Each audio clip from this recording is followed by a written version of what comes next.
live from Tel Aviv. Israel conducted airstrikes on Hezbollah observation posts hours after it reported a security incident along the border. The bombing is the first Israeli airstrike on Hezbollah targets inside Lebanon since 2006. Israeli Prime Minister Benjamin Netanyahu took to Twitter saying, Israel takes the shooting at our forces by Hezbollah very seriously. We will not tolerate any aggression against our citizens and will respond forcefully to any attack against us. I suggest that Hezbollah does not try Israel's crushing force. Hezbollah is once again endangering the Lebanese state because of its aggression.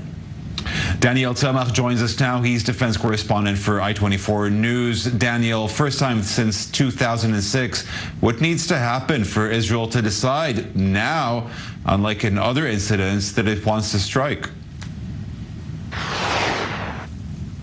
Yeah, it's a very important question, Ariel, because it's not in keeping with the standard protocol of the IDF even to acknowledge these sort of strikes on Hezbollah assets. Generally speaking, in the past several years, those strikes towards Hezbollah assets have been anonymous in Syria. In this case, very clearly putting out even a message to foreign media suggesting that the Israeli military decided to target those particular posts. Now, we are talking about posts that were unmanned. There were no casualties as a result of those retaliatory strikes, as the IDF calls it. But it does seem as though Israel is trying to make it very clear that it's going to also raise the issue on an international platform, on a public platform, that Hezbollah is exploiting, in Israel's eyes, the southern Lebanese territory, something that Israel says violates and does violate, indeed, UN Resolution 1701.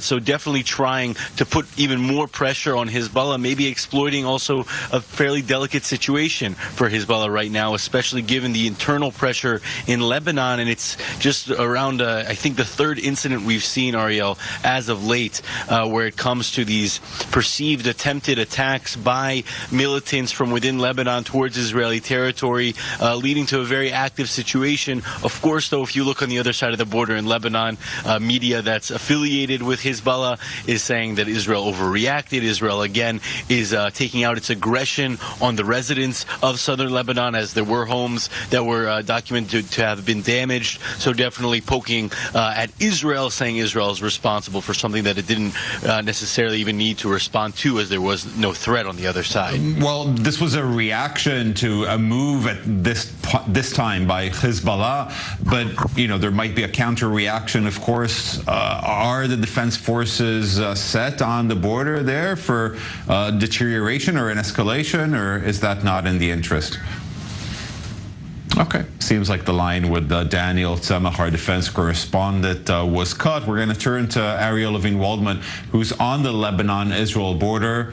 Ariel, same question goes to you. Are we going to see an escalation on the border, or is this perceived to be a single incident that for now has been quieted down? Well, certainly they thought that the single incident had quieted down before, and that's certainly why they released the shelter-in-place order.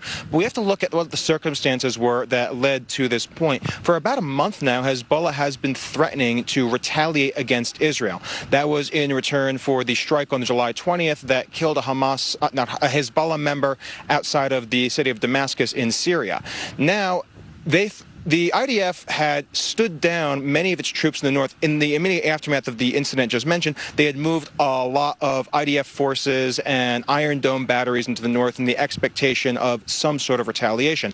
That retaliation did not materialize at that point, and they started standing everyone down, especially in the aftermath of the Beirut blast. The military and the political planners in Israel assumed that with the humanitarian disaster in Lebanon, that Hezbollah would be forced to instead focus on their domestic front, being that they are very heavily involved in Lebanese politics. So they stood everything down and assumed that the incident was over. Then you had the incident that happened last night, which really proved that no, Hezbollah is more than capable of holding a grudge despite any of the domestic issues troubling them back home. So to be able to answer, is it over, is it not over, it certainly doesn't seem that way. When Hezbollah starts talking about needing their pound of flesh and swearing retaliation, then they keep on going after it until they have something, which means it's going to be critical in the coming weeks and months for the IDF to be on very high alert in the area, particularly for infiltrators and sappers, as that seems to be Hezbollah's main way of projecting force over the border without escalating to the point where they're launching full-scale missile and rocket barrages over the border, which would invite an immediate and devastating response by the Israeli government on the verge of a full-scale war-type situation. So most likely what we see in the near future would be shots fired over the border, infiltrators trying to cross the border, sort of low-scale ways that Hezbollah can escalate without tipping things to the point where they get a ruinous confrontation on their hands. Ariel Levine-Waldman on the Israel-Gaza border, thanks for that report. And we're going to turn back to Daniel Tzemach now. Daniel, no reaction from Hezbollah at the moment, but really the question is whether we're going to see an escalation following this incident. It's been a few weeks of these minor incidents and back and forth exchange of fire. What is the defense ministry and what is the IDF thinking at this point? Are we going to see an escalation? Is it singular activities? They're definitely thinking, Ariel, that this situation is still volatile. I think, as Ariel pointed out there very poignantly, that this is a situation that could escalate. And because of that, even in this time of relative calm over the past month or so, especially since that unfortunate Beirut blast, Hezbollah has been very preoccupied with domestic issues. But Hezbollah has also made it quite clear through its leader, Hassan Nasrallah, that it will respond to Israel in due time. And maybe the tragedy that happened in Beirut could be an excuse for Hezbollah to even delay the response. But the response, as far as the Israeli establishment and defense establishment is concerned, Ariel, is definitely still a plausible concern. And because of that, even though the IDF did draw back some of those forces that were brought to the northern area closer to the main incident, which spurred this confrontation between Israel and Hezbollah when the Hezbollah commander was taken out in Syria, they're still on a heightened alert level. So all the forces there, especially now,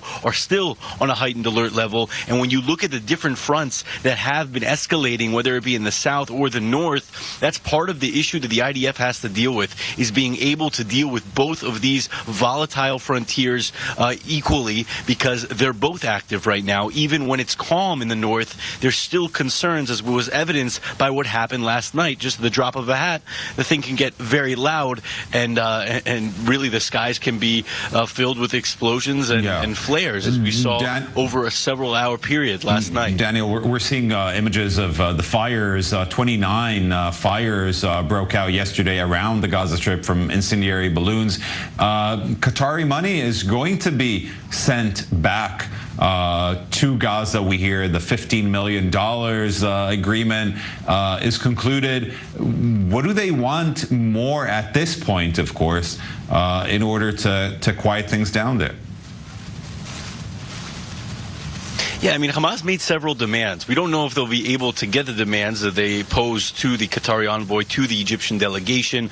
Part of those have to do with humanitarian projects that Hamas argues were agreed upon months ago, several months ago. So this is going to be very critical to look at the coming hours, even, Ariel, in the coming days, to understand whether or not there was a strong enough meeting between Qatar and the Egyptian delegation and the Hamas delegation, of course, that will provide some semblance of calm for at least a longer period of time. Okay, Daniel Tzemach, thanks so much for being with us. We're going to take a short break now.